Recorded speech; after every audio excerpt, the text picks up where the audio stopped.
Hi all, welcome back on this fantastic morning. I've got a quick market update for you, as well as why it is never too late to sell. So last week, if you will remember, I spoke a bit about Argo blockchain. Now, Argo blockchain is a cryptocurrency miner. This is a former holding of mine. I bought in amongst high levels of speculation, myself included. I believed and deluded myself into thinking this was a sustainable long-term investment without understanding the underlying asset that is Bitcoin. Therefore, I ended up buying up on the hype with the fear of missing out, buying up as it was going up and averaging down as it was dropping sharply, to then realize that actually the quality of this business is not what I thought. They're actually taking up significant amounts of debt or leverage, and that this is a concern going forward, so I ended up selling and losing 50% of my money.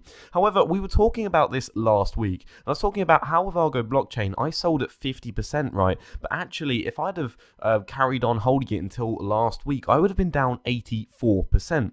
Well, last week is a fantastic example because there's even more to this situation. You'll see, and if you're keen with the markets, that Argo blockchain is actually down a further 40%. Now you might think I'm having a laugh here, I'm not. We spoke about this on Friday at 26 pence a share, and it is now down 41.4%. That is another 40% of your capital that would be lost. If we look at my portfolio, I would now be down even more. Whereas last time I said that yes, you might have £1,000 to sell at that current drop of 85%, this time around I'd only have £700. Obviously not as huge of a deal compared to the overall losses in that position if it was still an open position, but still, it goes to show it is never too late to sell. And you might go, well actually, I might as well just ride it to the bottom because it might bounce back up. Well, it might bounce back up, but it might not. Chances are, if you thought of selling it, there is a good reason as to why you may have thought so. In the case of Argo blockchain, there were a lot of red flags. The idea here that they were taking up significant amounts of debt. They weren't very friendly towards shareholders. You had the executives themselves pumping the stock, selling at a high price and letting it ride down. They were diluting shareholders consistently. They were looking to taking up lots of debt facilities, and they were absolutely not selling the Bitcoin on their balance sheet because they believed in its long-term price. They even took on leveraged loans on the value of that Bitcoin asset to therefore say, okay, look, we'll pay you back in a short-term period of 6 months if obviously this is present. So you could see that, and you could see it in the trading updates because they have to announce it when they do this. And at that point, I was like, okay, this isn't sustainable. They are doing some very stupid things here, not to mention the depreciation on their mining assets. It's time to sell. If you have a feeling or you are aware that the fundamentals or even the story of the company has changed, that is grounds for selling a stock. There is no reason to keep holding on to a stock in that situation. You're being a bit of a fool. Now, I understand it. I've made this mistake myself. After all, my positions in my portfolio are all down, and I did hold Argo blockchain and take a 50% loss, but I felt that through going through this mistake myself that I've learned this critical lesson. It is never too late to sell a stock, and even if you're down 80%, if you believe the fundamentals have changed since when you bought it, then that is a time to sell. However, in the counter argument, obviously, if you've bought a stock before, let's say I've bought Boohoo at £4 a share, it's now dropped to £2 a share, but I don't think there's a change in the fundamentals or the story, and I'm not deluding myself. I'm regularly reading up on their position, and I'm comparing that to the rest of the competitors in the industry.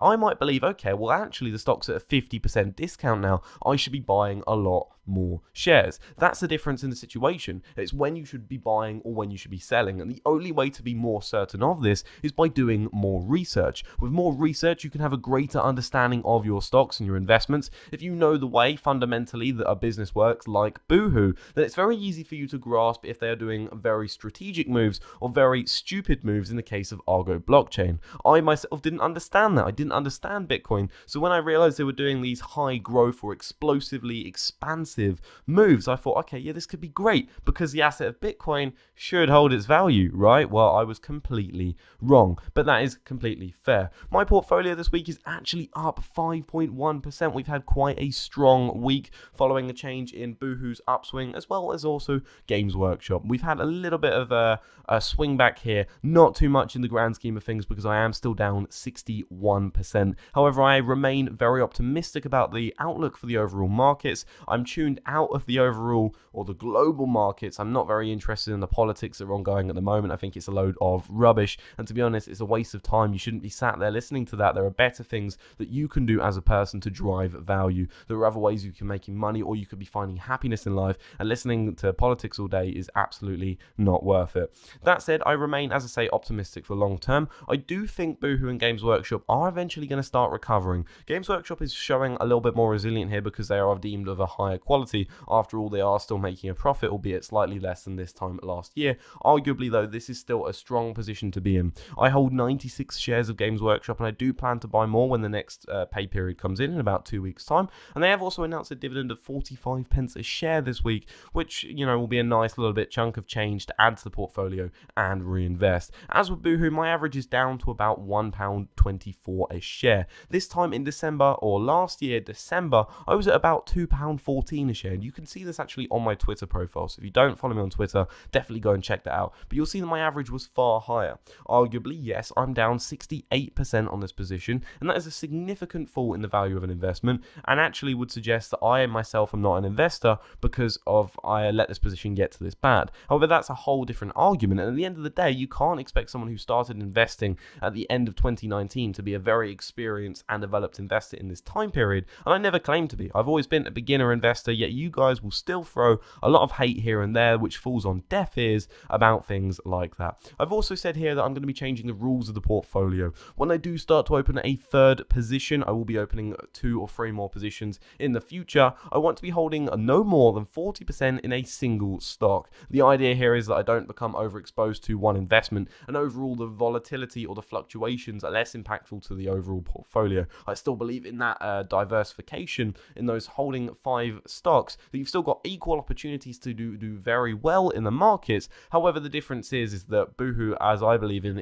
I'm confident in the long-term outlook. However, the difference is here is that Boohoo has not been seen as a strong performer by the markets, and therefore it has fallen quite a significant amount. If my position size wasn't so big, it wouldn't be as much of a concern, because at the end of the day, I can remain solvent more than the markets can remain erratic, because I'm not using any form of debt, and I'm only investing spare capital from my earnings. This is money that I will not immediately need, so I was able to take up that additional risk. But going forward in the future, I like to mitigate that systematic risk by not holding too much in an individual stock. I think 40% is a very fair amount, and after all, if your biggest holding is 40% and it drops by 50%, which is a big old swing, but in these markets it's not uncommon, at least then you can go, okay, right, look, this position size is now reduced. It was 40%, let's say none of the other stocks have moved, it's now a 20% position in my portfolio. Well, I still believe in it the same. I've got cash on the outside of the portfolio. I'm going to invest more and more money into this stock, and that way you're able to rebuild up that position. You're able to sustainably lower your average, buy more of a stock that you believe in, but at the same time you're able to obviously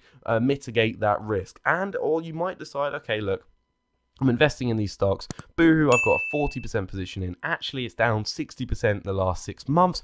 I no longer believe in the fundamentals of the company for said reason, because they are exploiting modern day slavery. Well, that's okay, because I only invested 40% in this position. Sure, it's going to be a hard hit. It was my biggest position, and I've lost, I don't know, 20% of my portfolio, but that's fine. I can sell the position and say, okay, look, I've marked this up. This was a mistake, something I can learn from. I've lost 24% of the portfolio value, which is a terrible thing, but I'll learn from that lesson. At least at the end of the day, you still have the other 76% of the portfolio, providing that you are well diversified. You may hold a few funds or something, and therefore less impacted. And that's saying it as the biggest holding your portfolio. Whereas the difference for me is that because I had such a large exposure to Boohoo, and I mean a significant, if we look at the original invested value between Boohoo and Games Workshop, it is quintuple that, no, not quintuple, nearly triple, nearly quadruple that of what I've got in Games Workshop. So we're looking at a ratio that of initial invested in value underneath the date in the middle there, we can see that actually I would be investing about